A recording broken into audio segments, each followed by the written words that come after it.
Izinkan Ana membacakan ringkasan profil dari narasumber kita.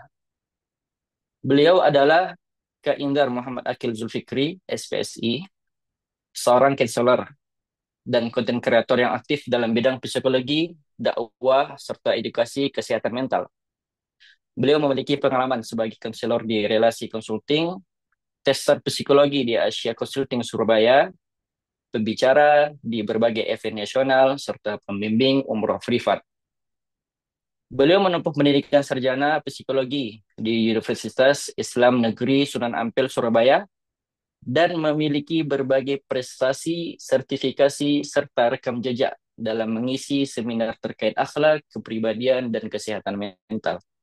Demikian ringkasan CV dari narasumber kita, Kak Indar Muhammad Akil Zulfikri, SPSI. Selanjutnya, kita memasuki acara inti, yaitu penyampaian materi dengan tema mencegah diri dari penyakit NPD. Kepada narasumber kita, Kak Indar Muhammad Akil Zulfikri, SPSI, dipersilakan menyampaikan materi. Tafadhal masykuran, Kak Indar. Masya Allah, baik. Jazakumullahu khairan.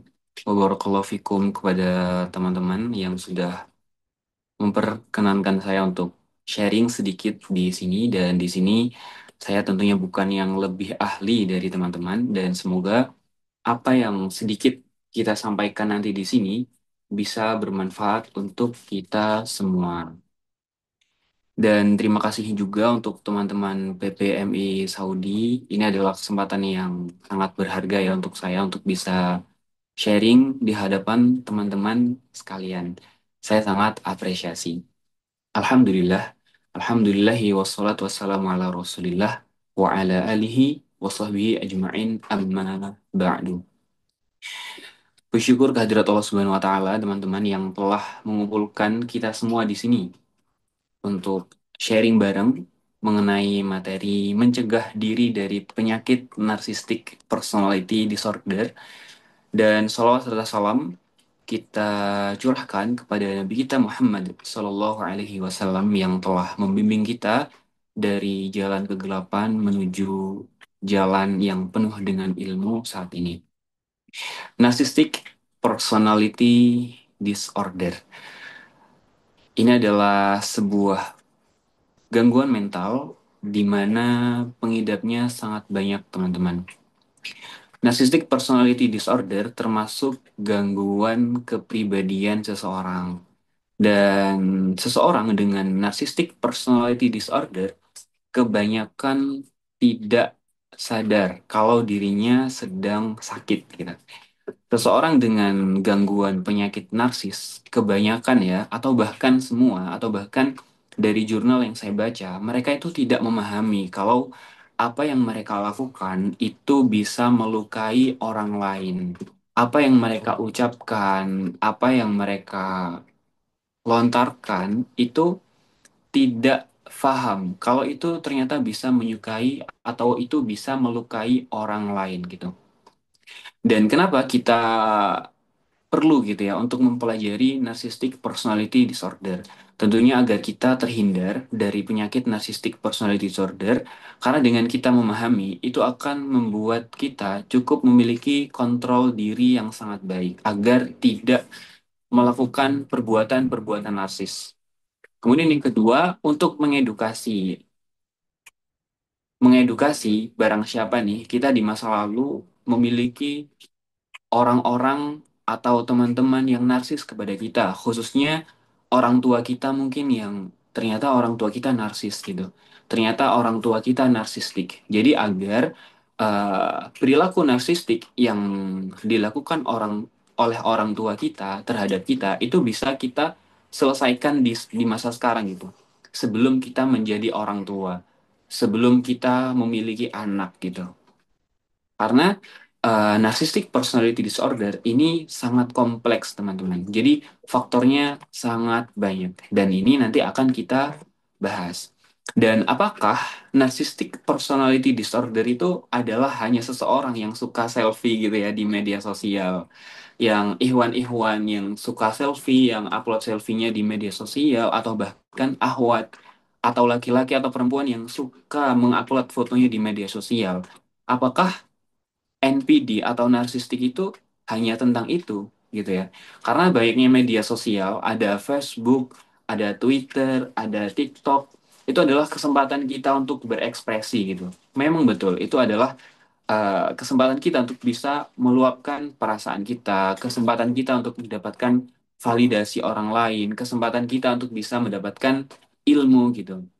Tetapi ternyata di balik banyaknya dampak positif dari media sosial, khususnya Instagram, TikTok, Facebook, Twitter, yang kita bisa menampilkan wajah kita, ternyata bisa jadi ini adalah sebuah tempat yang mana bisa digunakan oleh orang-orang narsis gitu. Dan gangguan mental atau bisa disebut sebuah gangguan mental gitu, itu adalah ketika perilaku yang ia lakukan itu berdampak negatif pada dirinya atau orang lain. Kemudian yang kedua, yang ia lakukan itu berdampak negatif pada pikiran dan berdampak negatif pada perasaan. Jadi ada tiga indikator dikatakan sebuah gangguan mental gitu. Jadi ketika perilaku selfie-nya ini tidak membahayakan dirinya gitu ya. Misal eh, dia selfie atau nggak selfie itu sebenarnya sama aja gitu. Dan dia selfie bukan hanya untuk mendapatkan like dari orang lain gitu. Dia selfie kalau nggak ada yang nge-like fotonya itu dia tidak merasa cemas. Nah itu bisa jadi itu adalah sebuah hal yang normal saja gitu. Tetapi kalau dalam bermedia sosial, upload apapun tetapi ia ada keinginan untuk mendapatkan sebuah likes yang sangat banyak, mendapatkan sebuah komentar yang sangat banyak, mendapatkan sebuah validasi yang sangat banyak, yang dia itu sangat membutuhkan gitu ya. Yang sampai dia tuh cemas, kepikiran, nggak bisa tidur, ngerasa bersalah terus, bisa jadi itu adalah gangguan mental. Kita akan bahas apa sih gangguan narcissistic personality disorder. Dan narcissistic personality disorder ini bukan hanya tentang media sosial, tapi bisa saja dalam sebuah hubungan, ya, entah hubungan pernikahan atau hubungan pertemanan atau bahkan hubungan romantis yang tidak diikat oleh akad, itu rentan terjadi narcissistic personality disorder gitu. Dan ini bisa dikenali misal kita memahami gitu ya tentang NPD, kita bisa aware tentang hal ini sebelum menikah. Jadi dites dulu psikologinya. Ini kira-kira dia narsis nggak ya? Karena dealing atau berhubungan atau berkomunikasi dengan seseorang yang narsistik itu sangat menghabiskan energi kita. Yang pertama karena dia tidak sadar ya orang yang narsistik kalau perilakunya itu melukai hati istrinya atau melukai hati suaminya atau melukai hati temannya gitu ya. Jadi ini bisa dikenali dari awal. Karena ada juga saya memiliki klien di mana pasangannya ini adalah narsistik gitu orangnya, yang dia kerap manipulatif, dia kerap membalikkan fakta sehingga apa? Pasangan yang menjadi korban ini merasa bersalah setiap hari. Pasangan yang menjadi korban ini akhirnya dia merasa rendah diri, dia ngerasa segala hal yang dia lakukan itu salah di mata pasangannya. Nah, makanya kita coba belajar, kita sama-sama mencegah dan kita sama-sama menyembuhkan. Barangkali kita barangkali kita adalah pelakunya, barangkali kita adalah korban dari narsistik. Gitu. Oke, Narcissistic Personality Disorder, gangguan kepribadian narsistik. NPD terjadi akibat adanya sikap atau perilaku seseorang yang secara berlebihan dalam memandang keunikan atau kelebihan yang ia miliki. Jadi seseorang menganggap dirinya itu wah, menganggap dirinya ini sempurna, menganggap dirinya ini lebih baik dari orang lain. Sehingga menimbulkan fantasi yang berlebihan terhadap dirinya sendiri. Orang-orang harus hormat dengannya, tidak bisa berteman kecuali dia yang bisa memberi manfaat untuknya atau bisa dimanfaatkan gitu. Dan narcissistic personality disorder ini sangat-sangat merugikan orang lain, khususnya sangat merugikan dirinya sendiri. Kok bisa ya orang memandang dirinya secara berlebihan gitu? Kok bisa ya seseorang dia ini merasa dirinya tuh lebih pintar dari orang lain, merasa dirinya ini memiliki banyak kelebihan yang tidak dimiliki orang lain. Dan orang yang narsistik biasanya itu setiap kali dia bicara, itu lawan bicaranya itu ngerasa kok nggak enak ya, kok rasanya ngobrol sama dia ini nggak enak banget gitu, kok ngobrol sama dia nih hatiku sakit banget gitu. Nah, sebelum dilanjut, pernah nggak sih teman-teman memiliki teman atau keluarga sendiri atau siapapun itu yang ketika teman-teman ngobrol sama dia itu rasanya kok dia naik banget ya kalau ngomong. Kok dia menganggap dirinya secara berlebihan dan secara tidak sadar merendahkan aku gitu ya. Misal nih, contoh di media sosial, ada seseorang yang buat story tuh kayak gini. Alhamdulillah nih, gua bisa masuk di universitas ini, nggak kayak teman-teman yang lain yang tidak belajar gitu. Itu salah satu contohnya. Kita melihat hal-hal seperti itu kan rasanya kok nggak enak banget ya. Kok aku rasanya ngerasa rendah, kok aku rasanya ngerasa bersalah. Pernah nggak teman-teman eh, berhubungan atau bermuamalah atau ngobrol dengan teman-teman yang seperti itu? Silahkan di kolom komentar.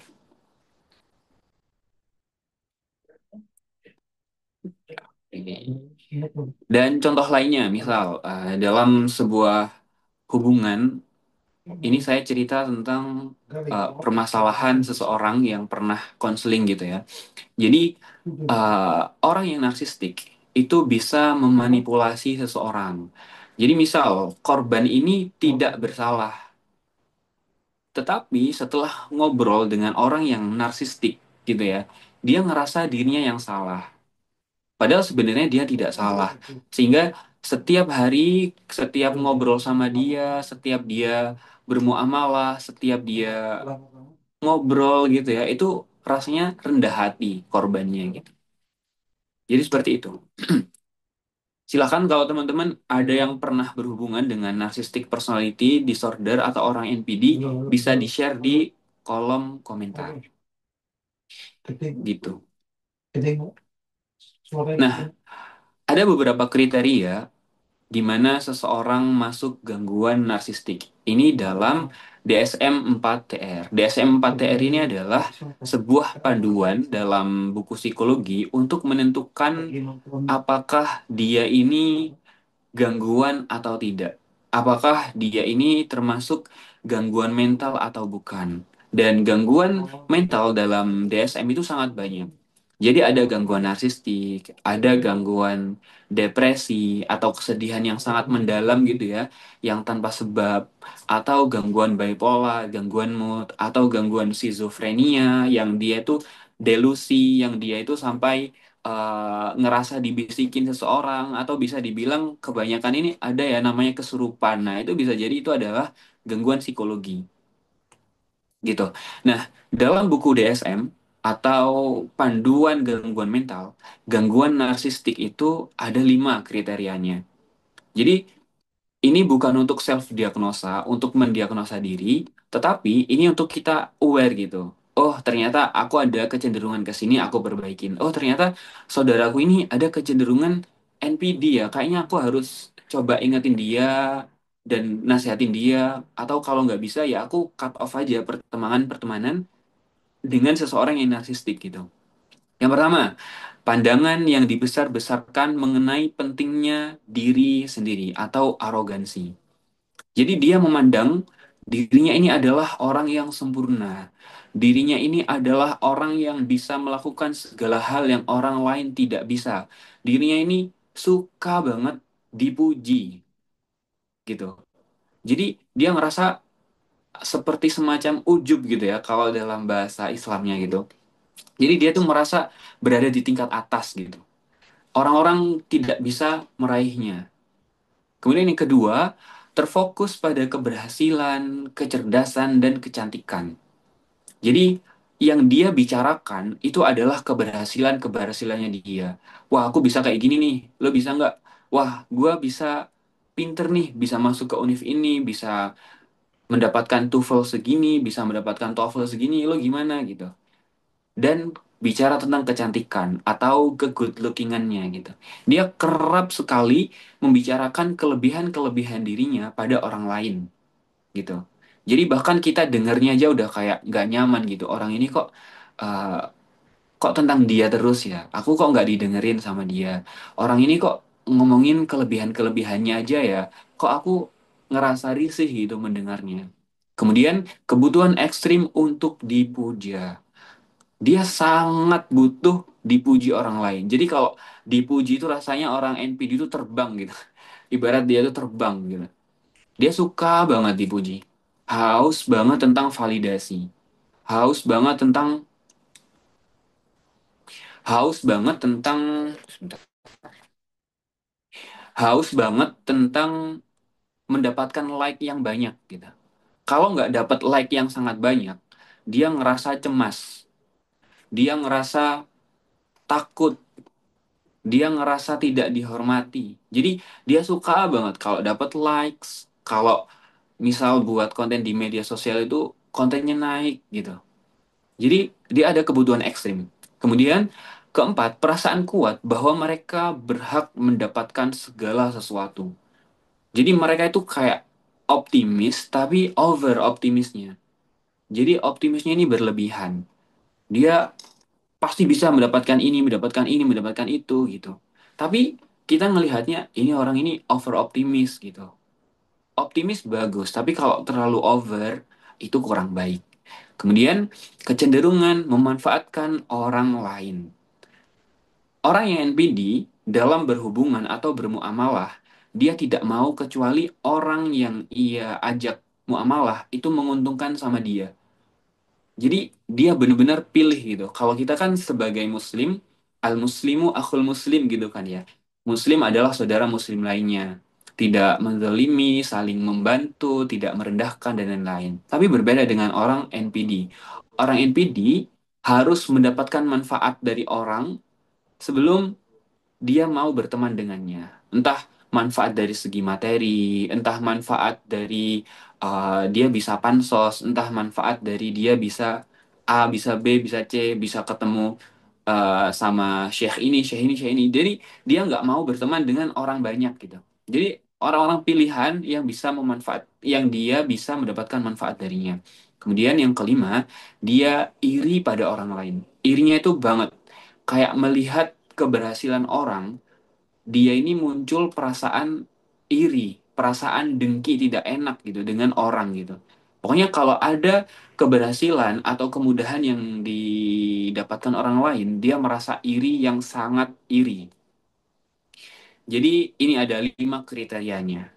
Jadi dia merasa dirinya paling wow, kemudian dia terfokus untuk membicarakan keberhasilan, kecerdasan, atau kecantikan dirinya, kebutuhan ekstrim untuk dipuja orang lain, perasaan kuat bahwa mereka berhak mendapatkan sesuatu yang lain tidak bisa, kecenderungan memanfaatkan orang lain, dan iri pada orang lain.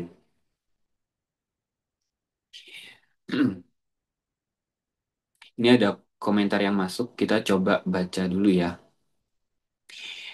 Apakah NPD ini menyebabkan sifat dominan? Bisa iya, bisa tidak. Jadi narcissistic personality disorder kebanyakan sih mereka maunya dominan. Mereka nggak mau tuh kalau ditaruh di bawah. Entah dalam pertemanan, entah dalam sebuah hubungan romantis gitu ya suami istri. Jadi orang NPD ini maunya dominan, maunya pendapat dia yang harus didengarkan, maunya segala keputusan harus dia. Jadi dia tidak mau tuh kayak diskusi dengan orang lain. Mungkin mau, tapi hanya pendapat dia. Yang berhak menentukan suatu hal adalah NPD atau dia gitu. Kalau pendapat dia tidak di apa ya, tidak dilaksanakan gitu, maka dia akan merasa tidak nyaman atau bahkan meninggalkan pertemanan dan lain-lain gitu. Kemudian narsistik itu selalu mengharapkan perhatian dan pemujaan yang berlebihan tentang dirinya. Kemudian yang kedua, menganggap sikap dan perilakunya hanya dapat dimengerti serta dipahami oleh orang-orang tertentu. Kemudian, orang narsistik senang memperlihatkan kelebihan yang dimiliki secara berlebihan kepada orang lain. Ini sudah kita sebutkan, jadi ini adalah pendapat dari ilmuwan lain gitu tentang narsistik itu seperti apa. Tapi hampir sama ya, orang narsistik itu haus sekali akan perhatian, haus sekali akan pemujaan, dan ia kerap membicarakan kelebihan dirinya atau hal-hal yang ia miliki. Itu orang narsistik. Nah, ini kelihatan ya teman-teman. Ini ada beberapa contoh tentang mengenal perilaku narsistik gitu ya berdasarkan DSM-5 yang sudah saya sebutkan kriteria-kriterianya tadi. Nah, ini sekedar contoh ya teman-teman. Jadi ada di sini yang namanya sebuah perilaku, kemudian relevan dengan DSM nomor berapa, dan penjelasan singkat tentang perilakunya. Misal nih, dalam sebuah hubungan romantis atau suami istri atau pacaran gitu ya. Nah, salah satu contoh perilaku narsistik adalah mudah tersinggung terhadap kritikan. Jadi orang yang narsistik itu cenderung tidak mau menerima kritik. Misal ada pertanyaan, kenapa telat? Itu orang yang NPD itu langsung marah gitu. Kemudian yang kedua, gaslighting gitu. Orang yang narsistik itu bisa membuat orang atau lawannya atau korban yang sebenarnya dia benar itu menjadi salah. Misalnya nih, korbannya eh, misal ya, ayah, aku ini lagi sedih karena tidak berhasil mendapatkan universitas yang aku pengen. Jadi aku sedih. Terus orang yang narsistik ini akan cenderung seperti ini. Kamu lebay, kayak gitu aja sedih. Ya udah, kamu coba langsung daftar yang lain aja gitu. Kemudian dalam sebuah hubungan, orang yang narsistik ini ketika ingin mendapatkan teman atau ingin mendapatkan pasangan, dia itu awalnya akan memuja, kayak memberikan love bombing gitu di awal. Kayak dikasih perhatian, dikasih sebuah eh, hadiah, pokoknya di-treat banget lah pasangannya ini. Tetapi ketika berhasil dimiliki, orang yang narsistik itu akan merendahkan dia untuk mengontrol hubungan. Dan ini adalah sifat salah satu orang yang manipulatif. Jadi saya pernah membaca sebuah buku gitu ya, discuss dengan teman saya, bagaimana cara manipulasi seseorang. Ini jangan diterapkan ya, ini hanya sekedar ilmu. Jadi cara manipulasi seseorang itu yang pertama adalah kita beri dia love bombing ya bahasanya. Kayak kita treat dia baik. Dia butuh apa, kita segera memenuhi.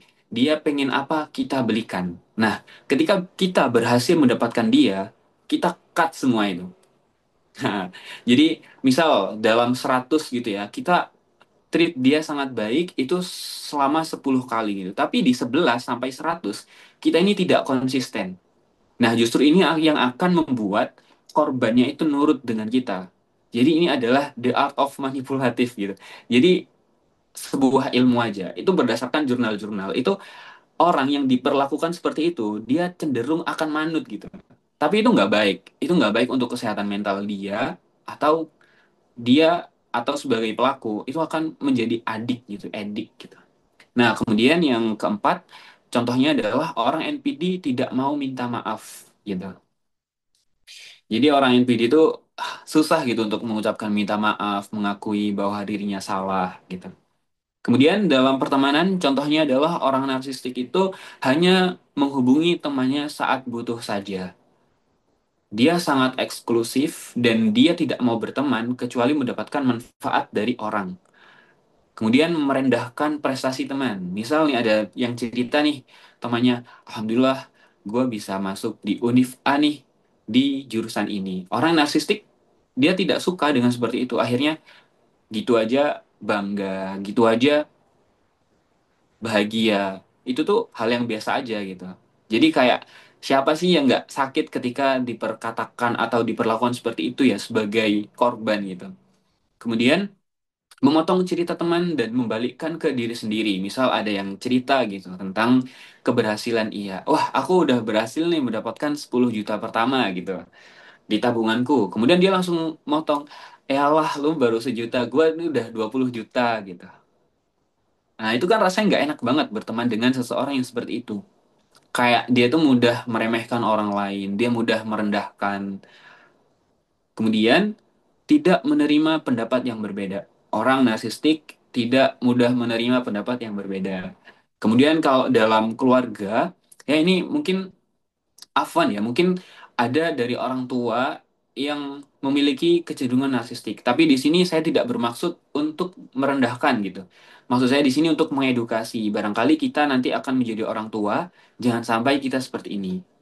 Yang pertama adalah ada loh orang tua yang menuntut anaknya harus mengikuti kehendaknya. Entah jurusan, entah karir, atau pekerjaan gitu. Jadi orang tuanya ini sangat menuntut anaknya. Jadi kalau orang tuanya ingin A, harus A. Kalau orang tuanya B, harus B. Jadi, kalau anaknya milih C, maka orang tua akan menggunakan power sebagai orang tua. Misalnya, kalau kamu nggak berbakti dengan orang tua, nggak memilih B, maka kamu durhaka. Gitu. Kemudian, menggunakan power. Kalau kamu sayang mama, kalau kamu sayang papa, kamu harus nurut. Gitu. Jadi, untuk memanipulasi anaknya. Kemudian, merendahkan anggota keluarga yang lain, kemudian tidak mengakui kesalahan meski dia salah. Karena ada beberapa orang tua ya yang qadarullah mungkin dia belum paham. Mereka itu tidak mau salah gitu sebagai orang tua. Kalau lawan bicaranya adalah anaknya.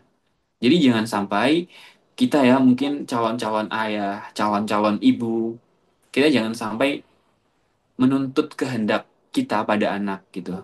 Kayak kita selalu open discuss. Karena ini penyebabnya sangat kompleks, teman-teman. Jadi bisa jadi orang tua kita mendapatkan pola asuh seperti itu dari kakek kita, dari nenek kita. Bisa jadi bagaimana kakek nenek kita memperlakukan orang tua itu seperti itu. Nah, makanya kita perlu dealing dulu, kita perlu berdamai dengan perasaan itu. Kemudian media sosial nih. Nah, ini yang saya bilang, sebenarnya orang yang selfie di media sosial itu apakah semuanya narsis gitu? Ternyata tidak. Tidak semuanya orang yang selfie di media sosial itu narsis. Tapi kebanyakan, yaitu adalah narsistik gitu. Kalau apa, postingnya berlebihan demi mendapatkan validasi orang lain gitu ya. Jadi dia butuh banyak likes, dia butuh banyak komentar, dan ia butuh banyak pengakuan dari orang lain. Kalau tidak ada yang like, maka ia tidak nyaman dengan dirinya. Kemudian dia menggunakan media sosial untuk menciptakan bahwa dirinya ini sempurna gitu. Padahal dirinya sebenarnya rapuh. Padahal dirinya sebenarnya ada emosional yang tidak terpenuhi. Maka menggunakan media sosial untuk membranding dirinya bahwa dia sempurna. Kemudian dia tidak terima sama sekali dengan kritik gitu. Dia tidak mau dikritik, dia tidak mau diberi masukan. Kemudian ada yang namanya flexing. Jadi orang flexing di media sosial yang dikit-dikit menunjukkan penghasilannya, yang dikit-dikit menunjukkan barang-barang brandednya, itu bisa jadi adalah narsistik. Kembali lagi, pengen dipuji berlebihan, pengen mendapatkan validasi dari orang lain. Padahal sebenarnya dirinya itu rapuh gitu. Kita baca ada komentar, apakah NPD bisa menular? Jawabannya iya. Jadi NPD ini bisa menular lewat pola asuh dari orang tua kita ke anaknya. Jadi menularnya itu secara tidak langsung ya teman-teman. Jadi by proses. Nah bisa jadi anaknya ini meniru model dari apa yang dilakukan orang tuanya. Bisa jadi anaknya ini menganggap yang dilakukan orang tuanya adalah kebenaran. Sehingga ia melakukan perilaku-perilaku narsistik pada anaknya mungkin, pada temannya mungkin. Mungkin di masa lalu si anak ini ya sering direndahkan orang tuanya. Setiap anak cerita tentang prestasi dirinya, orang tua langsung memotong, akhirnya menceritakan prestasi orang tuanya yang lebih tinggi. Akhirnya, pola seperti ini akan membuat seseorang berperilaku seperti itu kepada orang lain. Jadi, pola asuh ini sangat kompleks, teman-teman. Kemudian, ada pertanyaan lagi nih panjang ya. Eh, eh,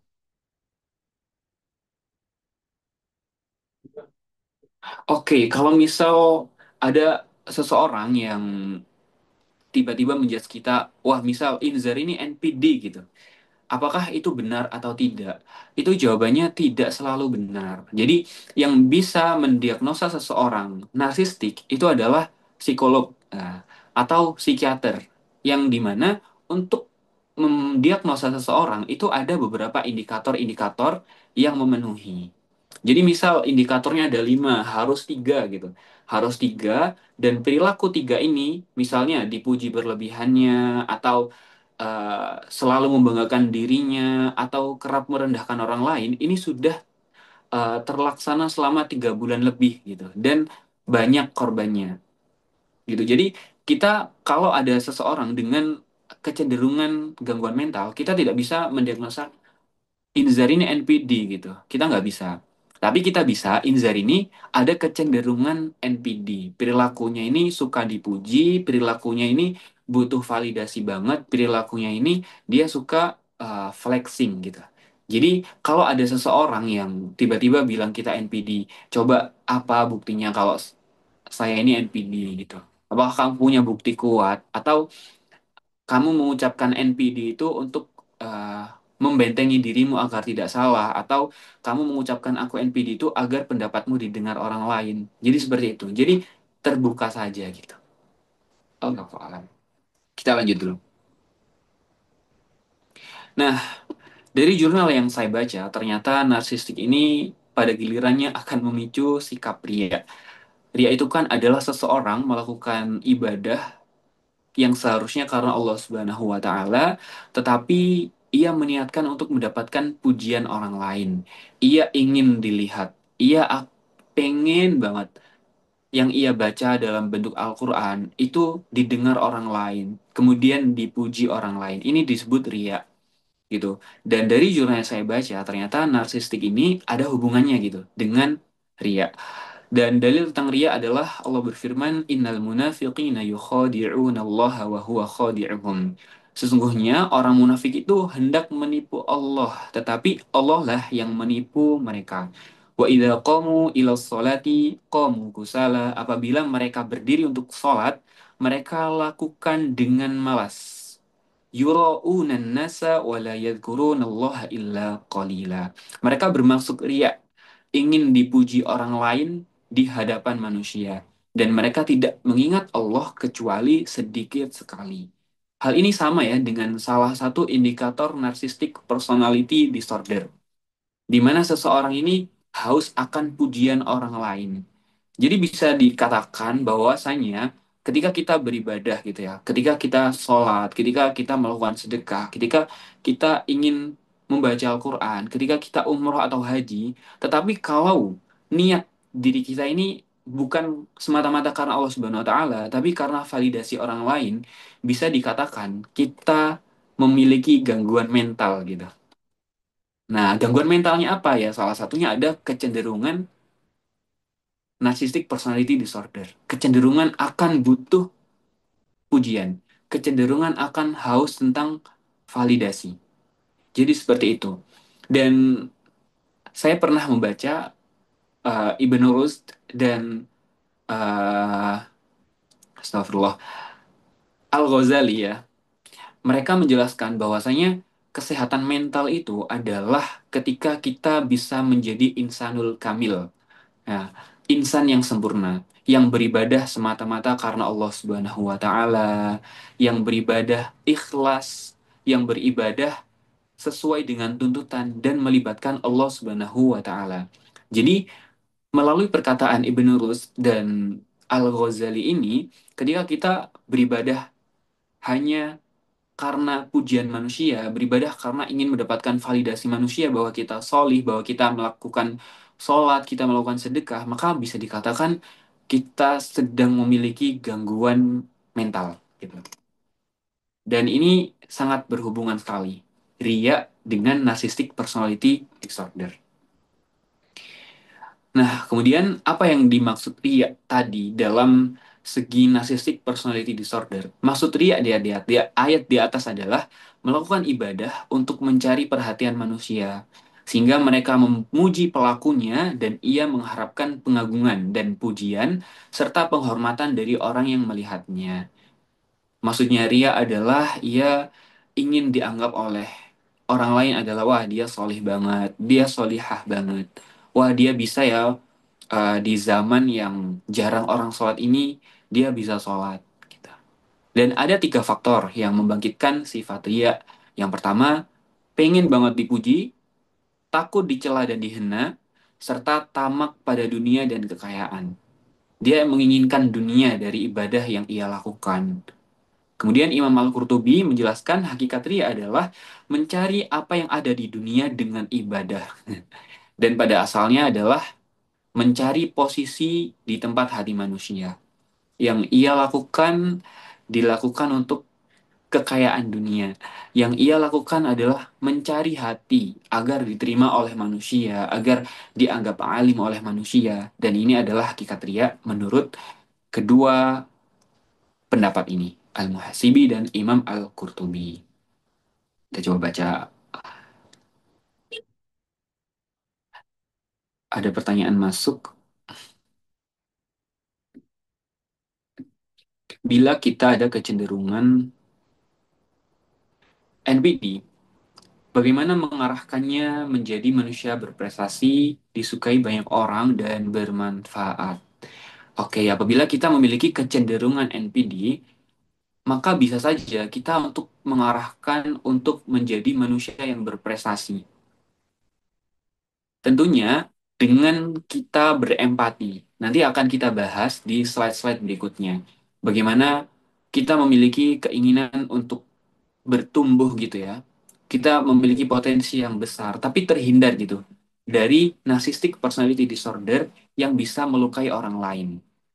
Karena bukan berarti maksud saya di sini adalah menjelaskan ini agar teman-teman tidak bertumbuh gitu. Tetapi untuk mengenali gimana caranya dengan kita tetap berprestasi, tapi kita tidak melukai hati orang lain. Kita tidak berdampak negatif. Dan bukan berarti untuk teman-teman nggak usah bertumbuh. Ya udah, jadi gini-gini aja. Bukan. Jadi salah satu tujuan di sini bukan untuk menurunkan standar kita gitu ya. Nanti kita akan bahas gimana cara berprestasi walaupun kita ada kecenderungan NPD, tapi tetap berprestasi tanpa melukai hati orang lain. Kita akan bahas di slide-slide berikutnya. Nah, ini ada sebuah penjelasan orang dengan gangguan kepribadian narsistik senang menilai tinggi dirinya sendiri, melebih-lebihkan kemampuannya, keasikan dengan menjadi dikagumi, dan kurangnya empati terhadap perasaan orang lain. Jadi dia tidak melihat tuh gimana rasanya orang-orang ketika mendengar perkataan dia. Dia tidak berempati, dia tidak paham nih dengan apakah orang-orang sedih ya dengan aku membanggakan diriku sendiri, dengan aku share-share kata-kata seperti ini. Apakah ini melukai gitu ya? Dan dalam Al-Quran, sifat-sifat yang dimiliki oleh orang dengan gangguan kepribadian narsistik sangat jauh dari rasa malu. Jadi rasa malunya tidak ada. Padahal Rasulullah Shallallahu Alaihi Wasallam menempatkan rasa malu gitu ya dalam kedudukan yang sangat tinggi dalam syariat Islam. Bahkan Rasulullah itu adalah orang yang pemalu gitu. Ada sebuah hadisnya, kalau kamu tidak malu ya udah lakukan apa yang kamu sukai gitu, lakukan apa yang kamu pengen gitu. Di sini kan kita belajar bahwasanya ternyata rasa malu ini penting juga kok. Ternyata kita ini nggak perlu loh mencari validasi orang lain dengan melakukan hal-hal yang berefek negatif pada orang lain. Kita nggak perlu loh haus akan pujian. Akhirnya kita melakukan apa aja yang buat orang ketawa. Karena banyak banget fenomena di media sosial, seseorang rela menjadi bukan dirinya sendiri untuk mendapatkan likes, untuk mendapatkan followers, untuk mendapatkan uang gitu. Padahal sebenarnya itu sangat berdampak negatif pada dirinya. Dan bahkan gak jarang orang-orang di media sosial itu memotong urat malunya gitu. Untuk mendapatkan validasi, untuk mendapatkan pujian, untuk mendapatkan sanjungan, wah ini lucu banget, wah ini sangat menghibur gitu. Dan ini harus dikontrol gitu. Nah, ini ada dinamika. Kenapa sih seseorang bisa memiliki gangguan narsistik gitu? kok bisa ya ada orang yang sangat melebih-lebihkan dirinya di masa sekarang gitu? Teman kita kah, orang tua kita kah, atau diri kita sendiri? Ternyata penyebabnya ada tiga. Yang pertama adalah ketidakmampuan orang tua dalam merespon secara baik berbagai kompetensi yang dimiliki oleh anaknya. Contohnya seperti apa? Ada seseorang anak gitu ya. Dia berprestasi di kelasnya. Dia bisa membaca misalnya. Atau dia bisa melaksanakan ujian matematika dengan nilai 90 gitu. Kemudian dia bercerita kepada orang tuanya.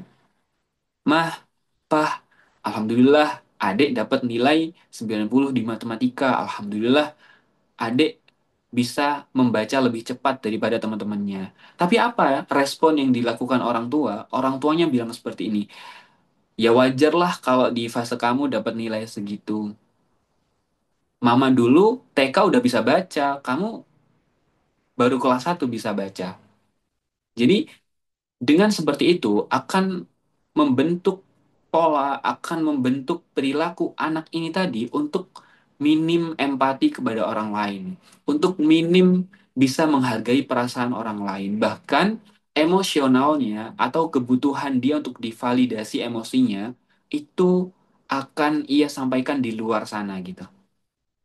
Sehingga anak tadi ngerasa, wah aku kok perasaanku nggak divalidasi secara tidak langsung, akhirnya ia di masa depan dia akan melakukan hal-hal seperti itu pada temannya. Misal temannya bilang, gue bisa masuk univ ini gitu. Terus si anak ini nanti akan bilang, akan meniru yang orang tuanya lakukan pada dirinya gitu. Mending mah itu gampang masuk univ situ, gue juga bisa gitu. Akhirnya dia jadi seperti itu. Jadi narcissistic personality disorder ada hubungannya dengan pola asuh. Kemudian anak tidak dihargai berdasarkan makna dirinya sendiri. Ya seperti tadi ya contohnya, anak tidak divalidasi emosinya. Anak sedih nggak boleh sedih. Anak cerita malah dibandingkan dengan saudara yang lain. Hal-hal kecil seperti ini akan mengakibatkan perilaku narsistik. Dan anak akan dihargai sebagai alat untuk membangun harga diri orang tua. Contohnya seperti apa? Anak ini dijadikan bahan atau dia sengaja dibentuk seperti A agar orang tuanya bisa membanggakan dia di hadapan teman-temannya gitu. Padahal yang dilakukan si anak ini sebenarnya tidak sesuai gitu dengan passionnya, tidak sesuai dengan keinginannya. Dan orang tua misal sengaja memasukkan kedokteran padahal anaknya nggak suka, tapi tujuan orang tuanya adalah untuk disanjung teman-temannya gitu. Adalah untuk disanjung teman-teman orang tuanya.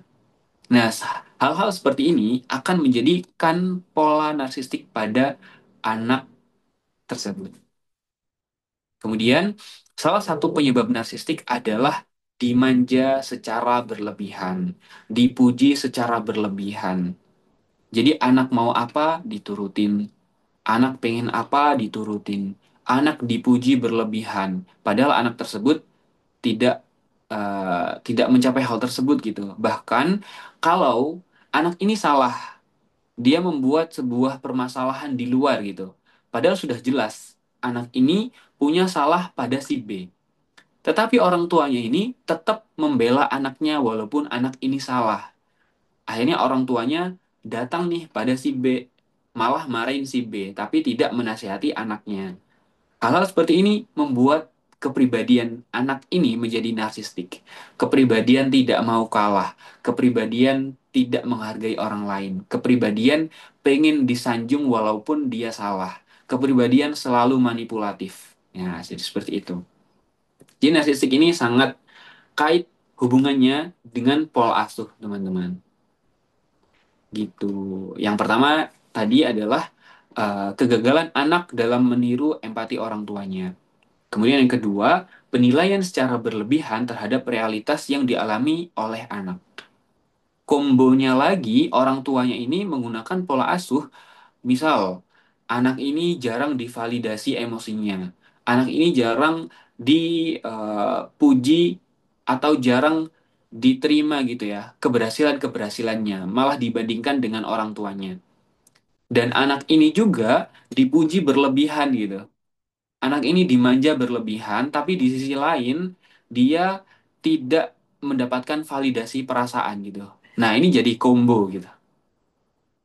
Jadi dia dipuji berlebihan, tapi di sisi lain emosi keberhasilannya tidak divalidasi orang tua atau dibandingkan dengan orang tuanya sendiri.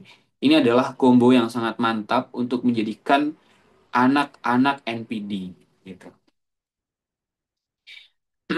Nah, ini ada sebuah case study ya. Ada sebuah case study yang mungkin kita bisa belajar dari cerita ini. Nah, ini adalah satu hal yang membuat anak bisa menjadi NPD.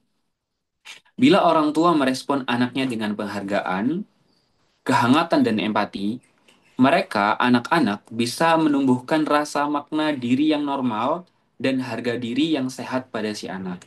Jadi ketika orang tua bisa menvalidasi perasaannya, bisa menghargai penghasilan, keberhasilan anak-anaknya waktu kecil, atau meresponnya dengan hangat dan penuh empati, maka anak akan tumbuh normal dan tidak ada sifat narsistik.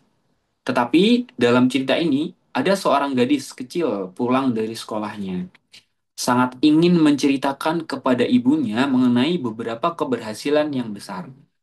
Namun, alih-alih mendengarkan dengan rasa bangga, alih-alih menvalidasi perasaan anaknya, ibu ini mengalihkan percakapan si anak ke dirinya sendiri. Alih-alih menghargai keberhasilan si anak, ibu ini malah membandingkan dengan dirinya. Kamu mending seperti itu. Ibu dulu sebelum usia kamu lebih jago. Nah, jadi membandingkan malah sama orang tuanya. Dan mulai bercerita tentang keberhasilan ibunya sendiri dan menutupi keberhasilan gadis kecilnya. Jadi hal-hal seperti ini akan menciptakan generasi narsistik gitu. Sehingga anak-anak yang diabaikan dengan cara ini tidak mengembangkan harga diri yang sehat serta sulit menerima kekurangan mereka. Akhirnya apa? Ia modeling ya, ia meniru bagaimana cara ibunya memperlakukan dia dalam pola asuh, atau anak ini butuh validasi dari orang lain gitu. Sehingga ia sangat berlebihan dalam berperilaku. Jadi karena di rumah ini tidak mendapatkan validasi, akhirnya ia curahkan di luar. Ia di luar membangga-banggakan dirinya untuk dipuji, untuk mendapatkan validasi. Jadi NPD ini tidak 100% salah si NPD ya. Bisa jadi karena salah pola asuh, bisa jadi karena salah orang lain gitu. Nah, maka dari itu kita perlu loh adanya upaya penanggulangan kepribadian narsistik agar kita terjauh tuh dari gangguan mental narsistik. Agar kalau kita mungkin ada kecenderungan narsistik, kita bisa memperbaiki sendiri-sendiri. Atau kalau ada orang tua kita yang narsistik, kita bisa segera sadar dan memutus pola asuh narsistik. Dan salah satu di antaranya adalah dengan melatih diri agar bisa mengontrol dan mengendalikan motif-motif emosi yang mengarah pada sikap dan perilaku narsistik. Kembali lagi ya, tentang mengontrol diri kita, tentang kita ini mindful, kita ini sadar dengan segala yang kita lakukan. Kita sadar dengan yang kita ucapkan, apakah ini baik atau buruk. Kita sadar dengan perilaku yang kita lakukan, ini baik atau buruk. Jadi mindful gitu. Kita mau ngapa-ngapain itu mindful ya. Kalau bahasanya itu ada ihsan gitu. Kita merasa diawasi Allah Subhanahu wa taala. Kita merasa takut gitu ketika melakukan hal-hal yang tidak Allah ridhoi gitu. Dan melatih empati. Nah, cara yang pertama adalah melatih diri bersikap empati terhadap orang lain. Apa sih empati itu? Empati itu adalah kemampuan untuk memahami dan merasakan apa yang orang lain rasakan. Empati adalah memposisikan diri sebagai orang lain. Kira-kira kalau aku bicara, apakah kalau aku mendengar kata-kata itu aku menjadi sakit? Kira-kira kalau aku berperilaku, apakah aku menjadi sakit ketika mendapatkan perilaku itu? Jadi, empati adalah memposisikan diri kita sebagai lawan bicara kita.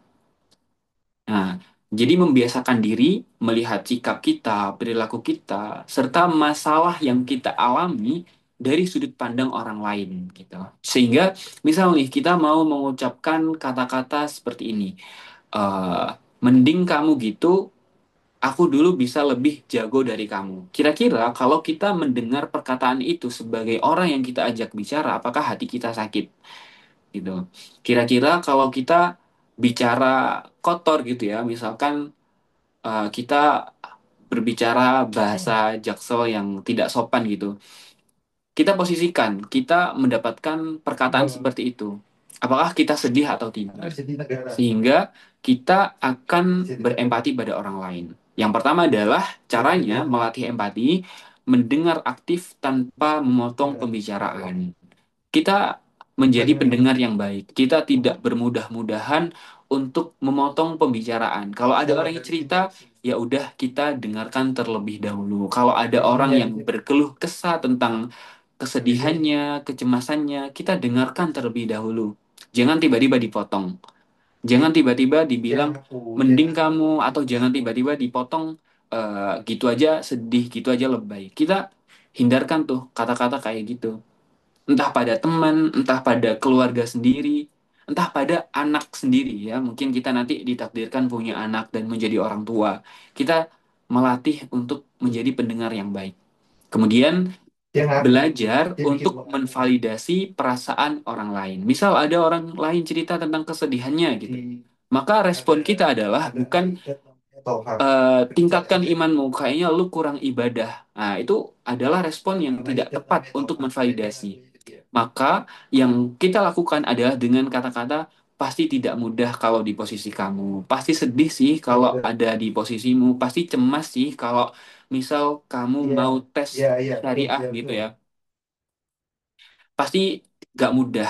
Nah, jadi alih-alih kita berkata membanding-bandingkan diri, alih-alih kita tidak mendengarkannya, alih-alih kita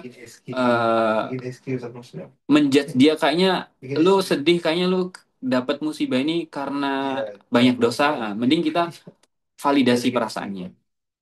Nah, kemudian yang ketiga, melihat situasi dari sudut pandang orang lain. Nah, seperti yang tadi ya, kita memposisikan diri sebagai lawan bicara kita. Apakah kita sedih ketika mendengar perkataan kita? Apakah kita sakit ketika mendengarkan atau ketika menerima perilaku kita? Kemudian yang keempat, berusaha menerima kritik. Jadi kita menerima kritik orang lain. Bukan yang dikritik tiba-tiba temannya di cut off, bukan yang tiba-tiba dikritik di media sosial langsung diblokir. Nah, tapi kritikan itu kita jadikan kesempatan untuk perbaikan diri kita, dan bukan sebagai serangan orang lain atau bukan karena orang lain benci dengan kita. Kemudian kita mengurang-urangi validasi eksternal, tidak bergantung pada pujian, tidak harus sempurna di hadapan orang lain. Sehingga ketika ada orang yang memuji kita, kita terbiasa mengucapkan hadza min fadli Rabbi. Ini bukan karena aku, ini tuh karena pure bantuan dari Allah Subhanahu wa taala. Jadi kayak kita bersikap tawaduk gitu dengan kelebihan-kelebihan kita. Wah, kayaknya lu hebat ya bisa beli mobil di usia segini ya. Kita bilang hadza min fadli Rabbi. Alhamdulillah saya diberi rezeki gitu. Bukan pure karena aku. Jadi membiasakan perkataan-perkataan seperti itu. Kemudian berusaha melibatkan orang lain dalam mengambil keputusan. Kepada pasangankah, kepada temankah, kepada anakkah? Gimana ya kalau kita ambil plan A? Kira-kira menurut kamu gimana? Jangan yang kayak lo harus ikut aku, lo harus ikut aku, lo harus ikut aku. Kecuali anak ya, karena anak kan belum bisa berpikir rasional gitu. Kalau sudah balik baru diajak discuss. Kalau sudah mukallaf itu baru bisa diajak discuss. Tapi kalau untuk di usia 1 2 tahun ya kita nggak usah tanya pendapat anak gimana nak suka makanan ini, nggak usah. Jadi kita tetap arahkan. Tapi terhadap pasangan, terhadap teman kita coba berusaha untuk discuss gitu, untuk tanya pendapat tentang orang lain. Kemudian dengan kita melatih diri agar tidak narsistik, itu kita akan meningkatkan empati kita. Kita bisa menjadi pendengar yang baik dan kita bisa menvalidasi orang lain dan kita bisa melihat perspektif dari orang lain gitu. Sehingga semakin terbiasa memahami emosi dan pengalaman orang lain, semakin rendah kecenderungan kita untuk berperilaku narsistik. Nah, jadi dengan kita berempati, menjadi pendengar yang baik, berusaha menvalidasi orang lain, dan melihat perspektif dari orang lain, kita tidak akan bermudah-mudahan tuh kayak merendahkan orang lain, karena pastinya sedih. Kita nggak akan bermudah-mudahan eh, membanding-bandingkan orang lain dengan diri kita atau dengan orang lain. Sehingga perilaku narsistik kita akan turun. Kemudian cara kedua adalah melatih diri memandang orang lain secara positif. Di antara ciri orang narsistik adalah dia iri, dia dengki dengan pencapaian orang lain. Maka caranya adalah kita berusaha memandang orang lain dengan kacamata yang positif, kacamata yang husnudzon, atau bahkan mendoakan mereka, barokallah, barokallah ya, semoga Allah memberkahi atas pencapaianmu. Daripada kita, ya elah gitu aja ya. Kita lebih baik mendoakan gitu. Itu lebih positif vibes gitu. Kemudian selalu mengambil hikmah dan pelajaran dari sikap dan perilaku yang ditampilkan. Maksudnya ya tadi, sebelum berperilaku, sebelum melontarkan sebuah perkataan, kita ini berpikir jauh. Kita ini mindful, kita sadar atas perkataan dan perilaku kita. Dan selalu mengambil hikmah. Kira-kira kalau aku ngomong ini, apa ya efeknya pada orang lain? Kira-kira kalau aku berperilaku ini buruk atau baik ya? Gitu. Kemudian yang D, bersikap dan berperilaku sederhana secara proporsional agar terhindar dari hedonisme. Jadi kita nggak perlu tuh kayak pakai baju harus yang sangat mahal, harus yang sangat glamor. Kayak kita membiasakan diri kita menggunakan baju yang indah gitu aja, yang rapi, yang tidak mencolok dari orang lain, biasa-biasa saja. Kemudian yang E adalah melatih diri bersikap rendah hati, tawadu, bahwasanya semua yang kita pakai ini adalah pure karena bantuan dari Allah Subhanahu wa taala. Kita tidak sombong dengan apa yang kita miliki, kita tidak flexing dengan menunjukkan barang-barang kita, kita tidak merendahkan orang lain, kita juga menghargai orang lain atas pencapaiannya. Kemudian mengoreksi terhadap ucapan, perilaku, dan sikap yang muncul dari diri yang mengandung kesombongan. Dan ini dilatih, teman-teman. Tidak flexing itu dilatih. Tidak merendahkan orang lain itu dilatih. Dan ketika tidak sengaja muncul, mungkin bisa jadi bahan renungan. Oh, ternyata aku tadi ngomong seperti ini. Kayaknya perkataan kayak gini tuh melukai lawan bicaraku. Jadi next aku bakal lebih baik. Jadi itu adalah beberapa cara ya agar kita terhindar gitu dari kepribadian narsistik. Halo sallallahu ala nabiyina Muhammad. Jazakumullahu khairan katsiran. Barakallahu fikum. Saya serahkan lagi kepada Kak Elvin. Silakan. Baik, jazakumullahu khairan Kak Indar atas ilmu dan materi yang telah disampaikan. Nah, baik teman-teman, kita jeda 5 menit terlebih dahulu sebelum masuk ke sesi pertanyaan. Setelah itu kita akan memasuki sesi tanya jawab. Bagi teman-teman yang ingin bertanya, silakan menggunakan fitur raise hand karena di kolom komentar sudah banyak ya yang bertanya. Jadi untuk sesi tanya selanjutnya kita membuka 1 sampai 3 audiens. Baik, kita jeda dulu, kita rehat dulu. Bagi yang mau minum, silahkan minum. Terima kasih, jazakumullah khairan.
Oke, sudah dekat menit 5. Baik, jeda 5 menit kita telah selesai. Sebelum masuk ke sesi tanya jawab, mohon bagi para penanya untuk memperkenalkan diri terlebih dahulu. Sebutkan nama serta asal instansi atau asal sekolah. Silakan bagi yang ingin bertanya untuk menggunakan fitur raise hand. Kita membuka 1 sampai 3 audiens. Silakan teman-teman.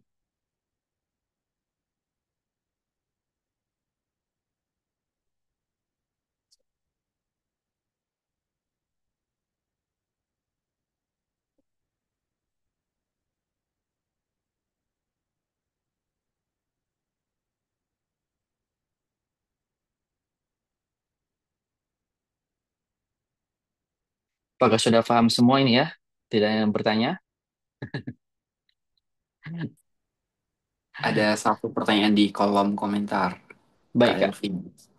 Oke, kita bacakan yang dari komentar aja, Kak, ya. Tapi dari eh, salah satu audiens kita, Rabiul Thalib. Kepada beliau dipersilakan.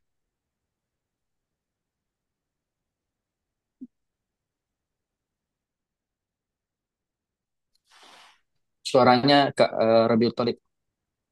Oh iya. Ya, Assalamualaikum warahmatullahi wabarakatuh. Waalaikumsalam. Assalamualaikum pada teman-teman dan Ustadz. Jazakumullah khairan sudah memberikan kesempatan untuk bertanya. Nama Narumil Talib.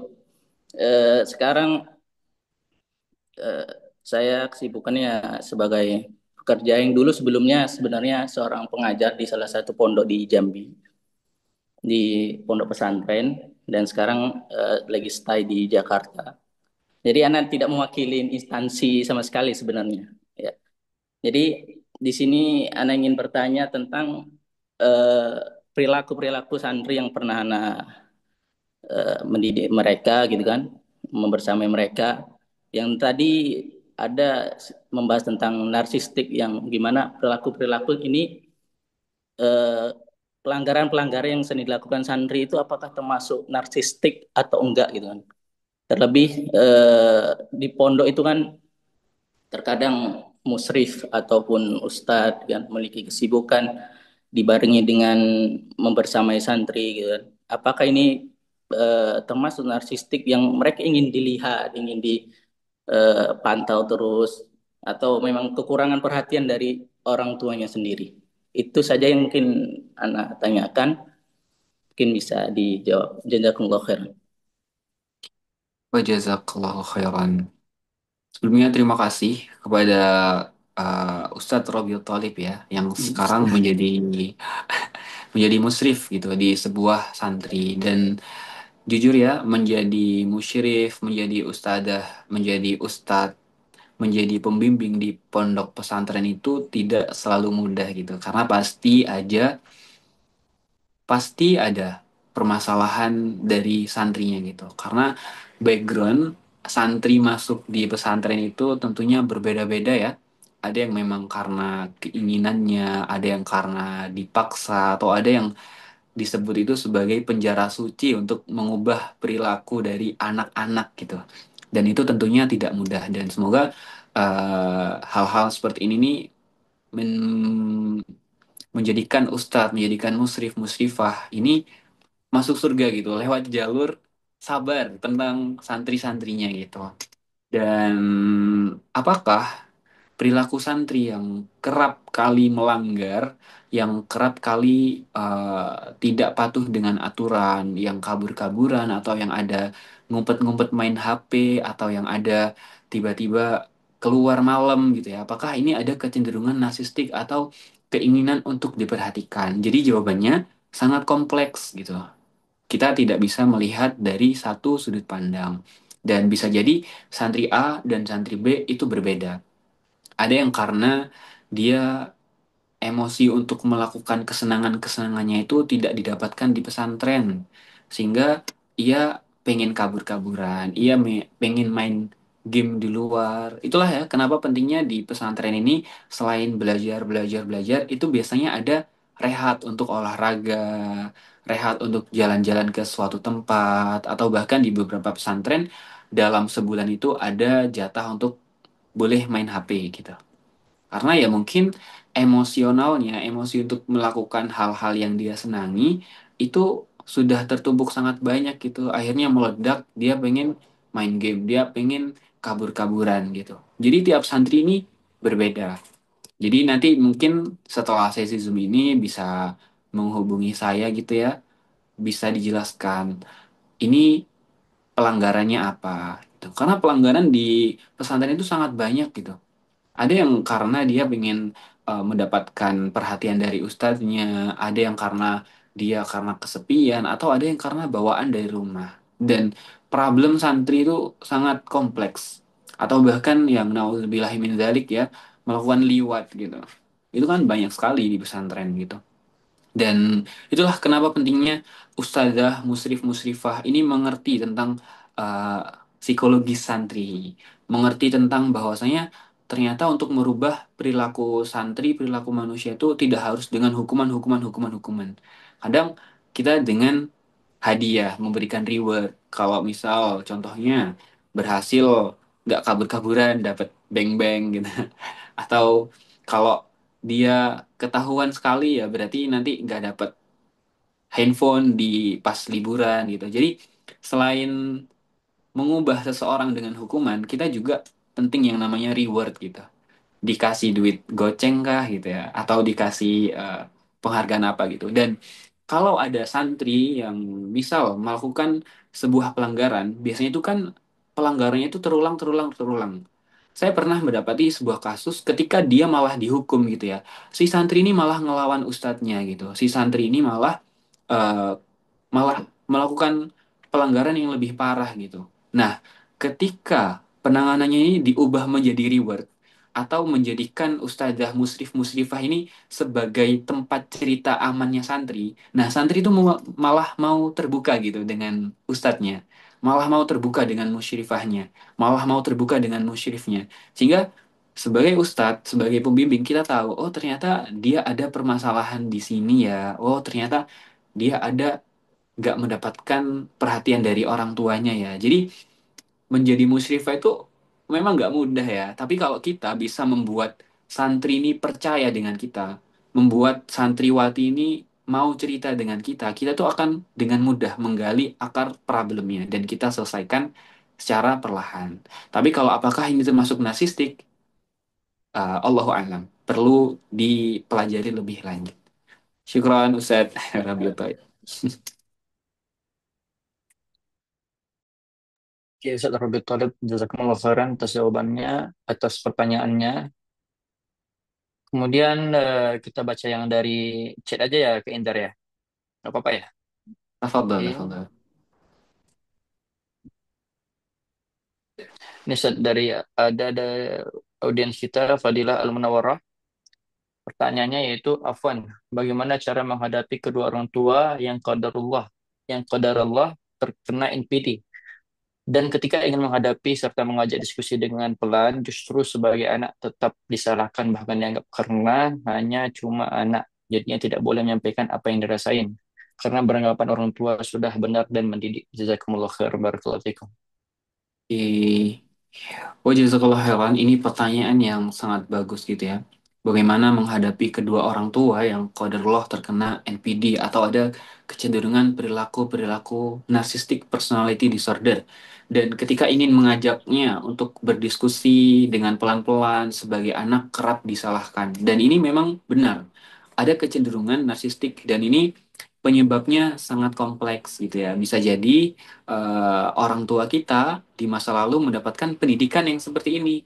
Bisa jadi kakek kita atau nenek kita, orang tua kita ini tidak diberi ruang gitu untuk mengungkapkan pendapatnya, untuk berdiskusi. Semuanya harus otoriter gitu. VOC, benar, pendidikan ala VOC. Nakal dikit pukul, nakal dikit sapu melayang, nakal dikit pisau melayang gitu, dilempar. Itu memang beneran ada. Jadi bagaimana cara kita bermuamalah dengan dia? Ya, yang pertama ini adalah cara kita sebagai anak adalah asertif. Nah, ada rumus asertif ini adalah mengungkapkan perasaan kita dalam bentuk kata-kata yang sopan, gitu. Karena kita kan ada kewajiban ya untuk menghormati orang tua, untuk berbakti dengan orang tua, untuk menghormati dia gitu. Yang pertama adalah sampaikan, aku apa yang kamu rasakan. Aku titik titik titik karena titik titik titik akibatnya titik titik titik. Nah, itu rumusnya. Aku sepertinya nggak nyaman karena aku dipaksa masuk kampus A padahal bukan passionku. Akibatnya aku nanti nggak bisa berkembang. Akibatnya nanti aku belajarnya tidak totalitas. Jadi seperti itu. Sampaikan maksud kita. Aku titik titik titik karena titik titik titik akibatnya titik titik titik gitu. Dengan seperti itu orang tua mungkin ya namanya kita ada ranah ikhtiar ya, ada ranah kita berusaha. Orang tua harapannya bisa memahami karena bisa jadi selama ini kita menyampaikannya dengan marah-marah, kita menyampaikannya dengan tidak jelas gitu gitu. Terus gimana kalau orang tua itu tetap nggak bisa? Nah, itu udah di luar kendali kita, teman-teman. Ya, memang sudah ditakdirkan seperti itu. Tugas kita adalah ya bersabar gitu. Tetapi kalau orang tua yang menginginkan kebaikan pada anaknya, ketika ada komunikasi asertif gitu ya dari kita, menyampaikan maksud kita dengan baik, menyampaikan alasannya kenapa, menyampaikan akibatnya gimana, biasanya orang tua akan berpikir kok. Dan kita berdiskusi dengan orang tua pastikan dalam kondisi yang nyaman gitu.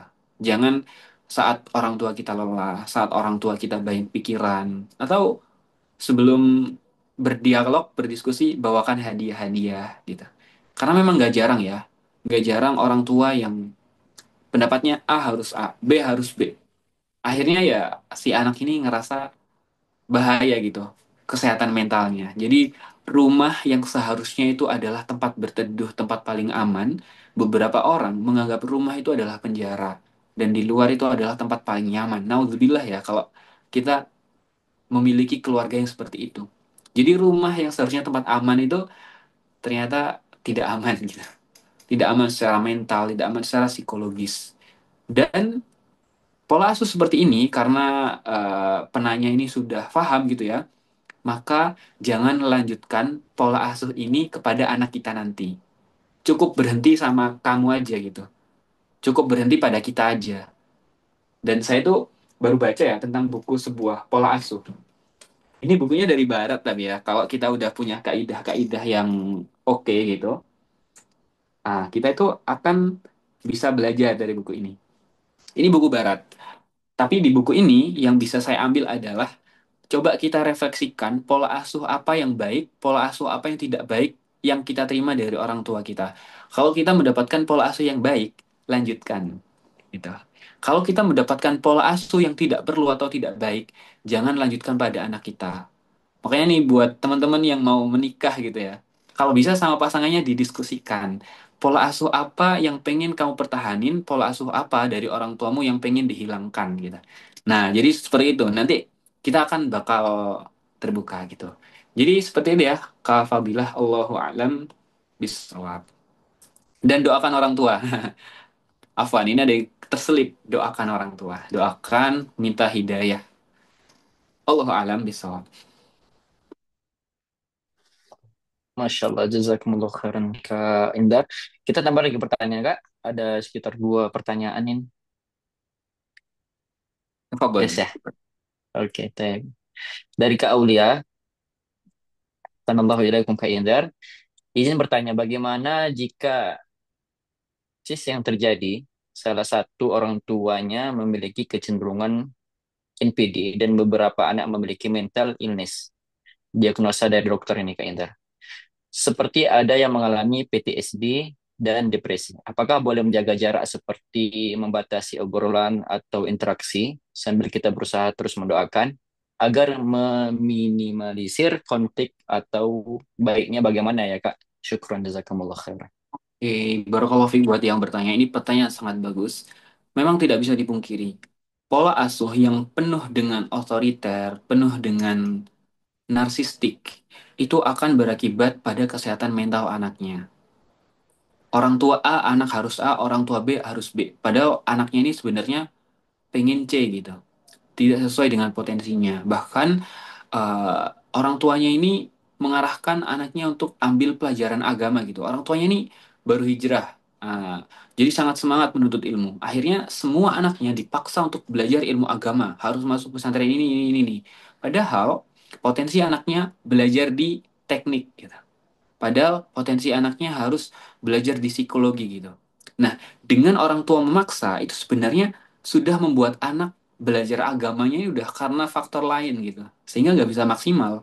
Mau diapain ya nggak maksimal. Padahal ya yang penting dalam hal agama ini kan nggak semuanya gitu ya. Harus harus jago agama, nggak semuanya harus jadi ustadz. Yang penting dalam hal-hal yang wajib orang-orang itu bisa tahu gitu. Sholat, sedekah, zakat, puasa itu minimal tahulah ya hal-hal yang wajib atau dalam hal-hal akidah. Jadi sehingga ketika dipaksa maka ya mungkin kalau dimasukin pesantren gitu ya, ya dia bakal nggak maksimal, dia bakal nakal-nakal dan lain-lain. Dan memang benar orang tua NPD menjadikan anaknya mental illness. Ada yang depresi, ada yang PTSD, dan saya juga ada beberapa klien yang dia ini post traumatic stressnya itu karena orang tuanya sendiri. Orang tuanya narsistik banget. Orang tuanya membanding-bandingkan anaknya dengan dirinya gitu. Orang tuanya nggak pernah menvalidasi perasaan anaknya. Bahkan tanya, nak kamu pengen apa gitu. Itu kayak nggak pernah gitu. Kayak semuanya itu harus orang tua yang nentuin. Semuanya harus orang tua. Akhirnya kalau anaknya tertumpuk emosinya, emosi buruknya gitu ya, jadilah gangguan mental atau yang disebutkan depresi, schizofren, dan PTSD gitu. Nah, lalu apakah boleh kita membatasi? Jawabannya adalah boleh gitu ya. Mungkin ini teman-teman yang di sana mungkin boleh mengkoreksi ya kalau ada salah. Maka jawabannya boleh selagi kita tetap bermuamalah dengan baik gitu dengan orang tua kita. Kita tetap mengucapkan salam, kita tetap mendoakannya, kita tetap berbakti pada hal-hal yang bukan maksiat. Tapi untuk membatasi diri kalau misal nanti ngobrol ini terjadi konflik, maka batasi gitu. Daripada sakit hati, daripada menambah dosa gitu. Jadi seperti itu. Allahu a'lam bishawab. Tamam ke Indra. Ini pertanyaan dari pena yang sama. Eh, Jika kami sebagai guru menemukan murid yang memiliki kecenderungan narsistik dan seringkali membuat konflik dengan temannya, bagaimana ya, Kak? Oke, pasti tidak mudah ketika mendapati seseorang dengan narsistik. Karena orang yang narsistik ini tidak sadar kalau dirinya sedang narsistik gitu.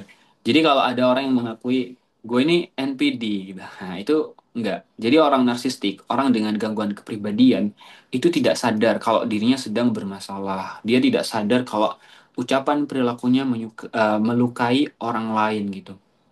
Lalu gimana kalau mendapati murid yang seperti itu? Maka tetap ya ikhtiar kita adalah menasehati dengan cara yang baik.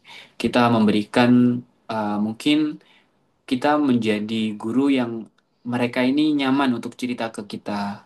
Karena mungkin NPD dia ya karena bawaan pola asuh dari rumah adalah bekal dia, bekal keburukan dari rumah gitu. Maka kita dekati dengan cara yang baik. Kita nasihati dengan cara yang santun. Kita mungkin biasanya di halakoh itu jangan hanya setoran selesai. Tapi coba deh dikasih kayak nasihat-nasihat gitu. Siapa tahu dengan hadis atau dengan ayat Al-Quran yang kita sampaikan gitu ya, itu murid kita yang ada kecenderungan itu, oh ya aku kok gitu ya. Nah, itu adalah pentingnya ilmu gitu. Pentingnya edukasi karena bisa jadi dia tidak tahu kalau itu salah, bisa jadi dia tidak tahu kalau itu melukai temennya gitu. Jadi setiap halakoh mungkin seminggu misalkan ada 7 hari, ada 2 harinya itu kita sisipkan dengan nasihat sebelum kita mengucapkan doa kafaratul majelis gitu. Tetapi kalau misal narsistiknya sudah tidak bisa dikendalikan gitu ya, sudah berdampak negatif pada orang banyak dan ustazahnya sendiri lepas tangan, maka jawabannya adalah read psikolog, read psikiater. Jadi kita arahkan dia untuk terapi karena narsistik ini sangat eh, berpengaruh negatif pada orang lain. Dan bukan hanya narsistik, segala hal yang berhubungan dengan gangguan mental, kalau kita nih sebagai ustazah atau ustadz atau konselor, kita lepas tangan, maka tugas kita adalah mengarahkan. Kita mengarahkan dia untuk ke psikolog. Kita coba kalau orang tuanya, ini ada gini, boleh nggak ya kalau izin untuk ke psikiater, psikolog, dan juga dengan izin anaknya. Jangan ada anak bermasalah tiba-tiba dibawa ke psikolog gitu, tanpa perizinan. Itu hatinya kayak gimana gitu nanti. Dia ngerasa nggak dihargai sama sekali. Kok aku tiba-tiba dibawa ke sini? Emang aku sakit gila gitu? Emang emang gue Majnun gitu? Nah, dan orang dengan gangguan mental itu eh, tidak akan mau sembuh, tidak akan bisa sembuh kecuali dia sadar kalau dia ada keinginan sembuh. Adiksi rokok tidak akan sembuh kalau tidak ada keinginan. Adiksi internet atau adiksi pornografi gitu ya, dia tidak akan bisa sembuh kecuali dia ada keinginan. Adiksi apalagi banyak hal gitu ya, dia tidak akan sembuh kecuali dia mau sembuh. Begitu juga dengan gangguan-gangguan mental lainnya, begitu juga narsistik, dia nggak akan sembuh kalau dia ada keinginan untuk sembuh. Allahu alam ya, semoga Allah mudahkan ya kita semua di sini yang mungkin guru atau musyrifah atau calon ustadz ustadzah, karena memang tidak mudah. Konflik kompleks banget konfliknya santri ini. Allahu alam bisawab. Oke, Taib, tamam. Jazakumullah khairan atas pertanyaan para audiens dan jawaban-jawaban yang diberikan oleh Kak Indar. Dan terima kasih juga para audiens yang telah berpartisipasi dalam sesi tanya jawab. Dengan demikian, teman-teman, sesi tanya jawab kita di sini selesai. Sebelum masuk ke sesi penutup, kami mengingatkan kepada seluruh peserta untuk mengisi link absensi yang telah disediakan oleh panitia. Pengisian absensi ini wajib ya untuk mendapatkan sertifikat keikutsertaan. Silakan diisi sebelum ditutup agar tidak terlewat. Selanjutnya, kita akan memasuki sesi dokumentasi. Kami mohon kepada seluruh peserta, khususnya Ikhwan ya, untuk dapat menyalakan kameranya sejenak.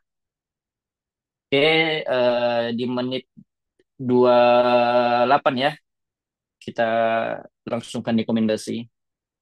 1 menit lagi kita tunggu. Yuk, para Ikhwan yang bisa on-cam, tafadhol masykuran di on-camkan Maaf kameranya. untuk Kak Inzar, mungkin share screen-nya bisa dilepas dulu Zat, ya. Terima kasih. Ayo teman-teman yang ganteng-ganteng bisa dibuka kameranya. Semoga kedepannya kita masih bisa bekerja sama dengan Kak Inzar lagi ya. Amin. Baik, saya hitung sampai 3. 1, 2, 3. Baik, sekali lagi ya. 1, 2, 3. Oke, terima kasih baik Oke, teman-teman. tamam. Alhamdulillah seluruh rangkaian acara webinar pada hari ini telah selesai. Tadi ada satu pertanyaan, mungkin nanti kita lanjutkan di grup saja ya, teman-teman yang nggak sempat bertanya.